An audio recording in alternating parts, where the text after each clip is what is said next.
નમસ્કાર મિત્રો, આજે આપણે ગોંડલ તાલુકામાં શ્રી કૃષ્ણા એગ્રી કેર કલ્પેશભાઈની સાથે છીએ અને કલ્પેશભાઈને આપણે મગફળીની અંદર જે ડેમો પ્લોટ એક્શનનો કરેલો હતો એના જે છોડ ઉપાડેલા છે આજે સામે રાખ્યા છે અને કલ્પેશભાઈના મંતવ્યો કેવા છે અને એ ખેડૂતને શું ભલામણ કરી શકે છે એની ચર્ચા કરીએ. કલ્પેશભાઈ, તમે જણાવો, તમને પરિણામ કેવું લાગ્યું છે? તમે ખેડૂતને શું ભલામણ કરી શકો? આમાં તો એક્સરે છાંટેલું છે, બરાબર. એમાં તમે જોઈ શકો છો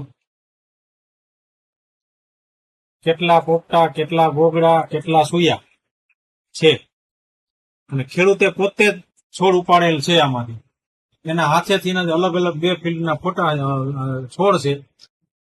હવે આમાં એક્સરે છાંટેલ નથી. એમાં સોયાની સંખ્યા પણ ઓછી છે, ગોગડા પણ ઓછા છે, પોપટા પણ ઓછા છે. આના જે 6 છોડવા થાય એના 3 છોડવા છે એક્સરે. તો કલ્પેશભાઈ, ખરેખર એક્શનનો ઉપયોગ કરવાથી ખેડૂતોને ઉત્પાદનમાં વધારો થઈ શકે? 100%. પરફેક્ટ ટાઈમે 35 થી 40 દિવસે પહેલો રાઉન્ડ, એના 10-12 દિવસ પછી બીજો રાઉન્ડ, એ જો થાય અને એકરે 10 ml પૂરું પ્રમાણ જળવાય તો ખેડૂતને ઉત્પાદનમાં સારો લાભ મળે છે એક્શનનો ઉપયોગ કરવાથી. તો દરેક ખેડૂત મિત્રો એ 1 એકર 10 ml કે 4 ml અને એક પંપે 1 ml લેખેથી એક્શનનો ઉપયોગ કરવો જોઈએ. બરાબર? બરોબર. ઓકે, ધન્યવાદ.